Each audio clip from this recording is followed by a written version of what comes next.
मैले पत्रकारितामा आइडल मानेको रवि लामिछाने। कौरव र पाण्डवको युद्ध छ, पाण्डवको पक्षमा हामी छौं। भोजराज थापा सँगसँगै हुनुहुन्छ।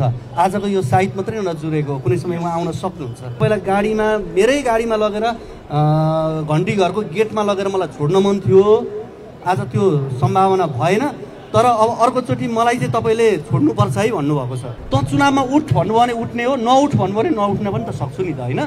पुराना दलहरू नराम्रो कर्म गर्नका लागि एक ठाउँमा मिल्न सक्छन् भने राम्रो सोच भएका व्यक्ति या पार्टीहरू एक ठाउँमा किन आउन सक्दैनन्? यति मात्रै हो मेरो कुरा। राजतन्त्रको विषयमा मैले अहिलेसम्म टीका टिप्पणी गरेको विषय भनेको के हो भन्दाखेरि धेरै मानिसहरूले हामीले परिवर्तनको जब कुरा गर्छौँ, मैले पत्रकारिताको तर्फबाट परिवर्तनको कुरा गर्छु, संघीयतामाथि हमला भयो भनिएका आवाजहरू मैले सुनेको छु।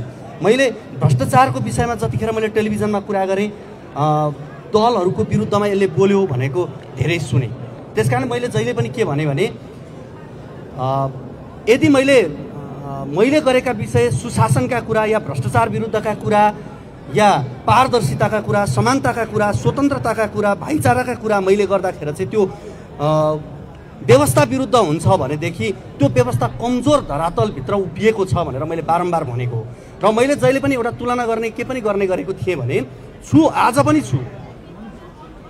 7 साल पछाडिका परिवर्तन बीचमा जति फेजहरू परिवर्तन हुँदै आए र त्यो बीचमा जे जस्ता घटनाक्रमहरू भए, त्यो पछाडि 46 साल पछाडिको अवस्थामा हामीले जुन किसिमको सोच या 65-63 को आन्दोलन पछाडि जुन किसिमको परिवर्तनको अपेक्षा हामीले खोजेका थियौँ, त्यो पुरा भयो कि भएन भन्दाखेरि पुरा भएन। पुरा नभइसकेपछि बरु त्यो समय नै ठिक थियो, कम्तीमा आधार त तयार भएको थियो। त्यसपछि अपेक्षा अनुसार किन भएन भनेर मैले जहिले पनि प्रश्न उठाएको हो। उद्योग कल कारखानाको कुरा गर्दा हुन्, मैले केही समय अगाडि मात्रै यहीँ दोलखाबाट फर्किने बेलाको क्रमको एउटा ढुङ्गा कारखानाको कुरा गरेको थिएँ मैले। राज संस्थाको पालामा 2035 सालमा सुरु भएको उद्योग आज बन्द अवस्थामा छ भनेपछि हामीलाई यो गणतन्त्रले कहाँ पुर्यायो भनेर मैले प्रश्न, त्यो भनेको त गणतन्त्रप्रतिको मेरो प्रेम पनि त होला नि, होइन र? तपाईँले बुवालाई, आमालाई या कसैलाई प्रश्न बढी गर्नुहुन्छ भनेदेखि त्यो प्रश्नभित्र माया पनि हुन्छ क्या कहिलेकाहीँ। त्यो दुइटै कुरा हुन सक्छ।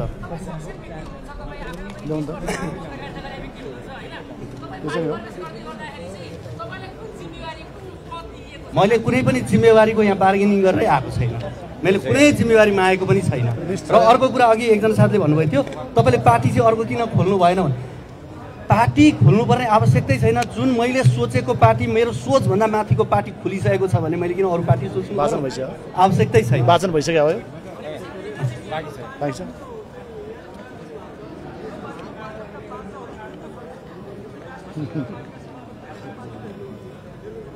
मैले अहिले उहाँलाई तपाईँ पाण्डवको कुन पक्षमा भन्नुभयो भने सत्यको पक्षमा भनेर मैले भने पाण्डवमा सत्यको पक्षमा को, सत्यवादी को भन्यो भने युधिष्ठिर हुन्छ होला, जेठो बाटो उही हुन्छन् होला, होइन? पात्रको हिसाबले मैले त्यही रूपमा पनि उहाँलाई हेर्न सक्छु।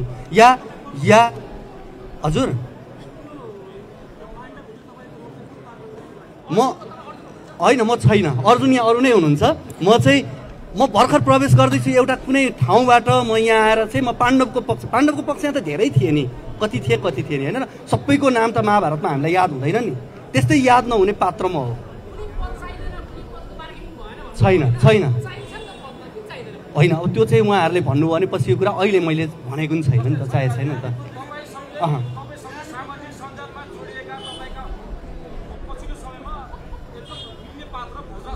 हजुर, भोजराज थापालाई मैले छोडेको होइन। भोजराज थापा सँगसँगै हुनुहुन्छ। आजको यो साइट मात्रै नजुरेको, कुनै समय उहाँ आउन सक्नुहुन्छ। र ढिलो चाँडोको कुरा हो भोजराज थापा, किनभने भोजराज थापाको मनमा राजसभा छ, मैले बुझेको छु। त्यस कारणले गर्दा ढिलो चाँडो हो उहाँ आउनुहुन्छ भन्ने मलाई लाग्छ। हजुर, होइन, मैले भोजराजजीसँग आज यहाँ आउनुभन्दा अगाडि मेरो कुरा भएको छ। उहाँ दिल्लीमा हुनुहुन्छ, त्यो बच्चीलाई डिस्चार्ज हुँदैछ, त्यस कारणले गर्दा उहाँ दिल्ली जानुपर्ने उहाँको बाध्यता थियो।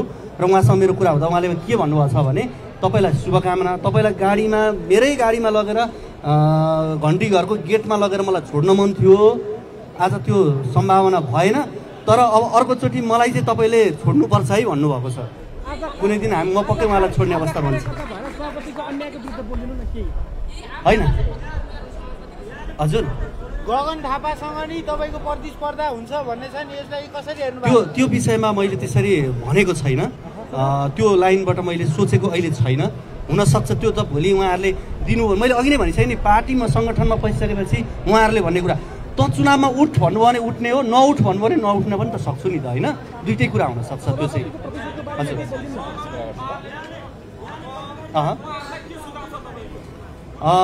मेरो यो त मेरो पत्रकारिता मैले गर्दादेखि आजसम्मको कुरा के हो भने उहाँहरू ढिलो चाँडो एक ठाउँमा हुनुपर्छ भन्ने नै हो मलाई। त्योभन्दा किनभने मेरो सुझाव मैले म भनिहालेँ यसमा के मेरो कुरा यति हो कि पुराना दलहरू नराम्राका लागि, लुट्नका लागि एक ठाउँमा आउन सक्छन्, होइन? तपाईँ हेर्नुहोस् न, हिजोको दिनमा सत्ता चलाउँदा पक्ष र प्रतिपक्ष हुनुपर्ने थियो, तर यो देशमा प्रतिपक्ष कहिले पनि हुँदैन थियो। सत्ता पक्षले जति भाग लगाउँथ्यो त्यसको ह्याकुला र फिला नापी मागी प्रतिपक्षले खान्थ्यो क्या। त्यस कारणले गर्दा त्यो सत्ता र प्रतिपक्ष नै हुँदैन थियो। कम्तीमा रासपाले त्यो एउटा पक्षमा हुँदा सत्तामा रह्यो, विपक्षमा हुँदाखेरि विपक्षको भूमिका निर्वाह गरौँ। त्यस कारणले पनि मैले आजको दिनमा भन्ने कुरा चाहिँ के हो भन्नुहुन्छ भने पुराना दलहरू नराम्रो कर्म गर्नका लागि एक ठाउँमा मिल्न सक्छन् भने राम्रो सोच भएका व्यक्ति या पार्टीहरू एक ठाउँमा किन आउन सक्दैनन्? यति मात्रै हो मेरो कुरा, र आउनुपर्छ।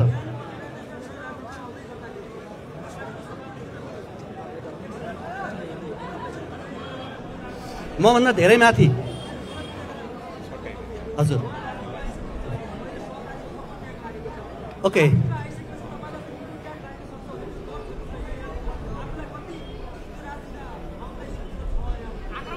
हस्। यहाँले सोधेको प्रश्न मेरो मैले यो अन्तिम प्रश्नको रूपमा मैले लिएको छु र म यसको जवाफ दिन्छु। मैले अघि नै भनिसकेँ, मैले बारम्बार भनेको छु, आजबाट मैले मेरो सभापति भन्छु रवि लामिछाने। योभन्दा अगाडि म दाई भन्थेँ, पत्रकारिताको हिसाबले पनि मैले अग्रजको रूपमा मैले उहाँलाई लिएको हो। एउटा चिज तपाईँहरू मान्नुहोस्, हिजो रवि लामिछानेले पत्रकारिता गर्दाखेरि एक थरीले उहाँलाई कहिले पनि पत्रकार मानेनन्, तर जनताले उहाँलाई पत्रकार माने र त्यही कारणले गर्दा उहाँले पार्टी खोलेर त्यो स्थानमा पार्टीलाई पुर्याउनु भयो। तर एक थरीले, त्यही थरीले, अर्को थरी भन्दिनँ, त्यही थरी जस्तै पत्रकार मान्दैन थियो, उसैले उहाँलाई पार्टी पनि मानेन, नेता पनि मानेन। उहाँको पार्टीलाई पार्टी पनि मानेन, नेतालाई नेता पनि मानेन। त्यस कारणले गर्दाखेरि त्यो भित्रका प्रपञ्च के थिए, कस्तो थियो भन्ने कुरा तपाईँ हामी सबैलाई थाहा छ।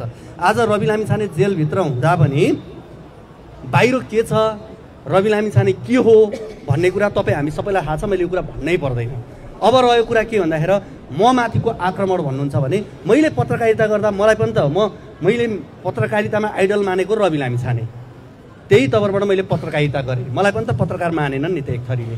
आज म राजनीति गर्दै गर्दाखेरि मलाई त्यो पत्रकार नमान्नेले आज मलाई यो राजनीति के हो भनेर नमान्न पनि पाउँछ नि, उसको अधिकारको कुरा।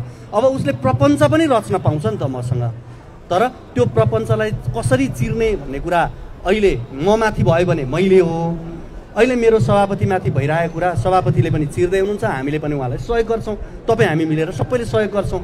अघि नै भनिसकेँ, कौरव र पाण्डवको युद्ध छ, पाण्डवको पक्षमा हामी छौँ, जित पाण्डवकै हुन्छ। यति, हस्, धन्यवाद, जय घन्टी।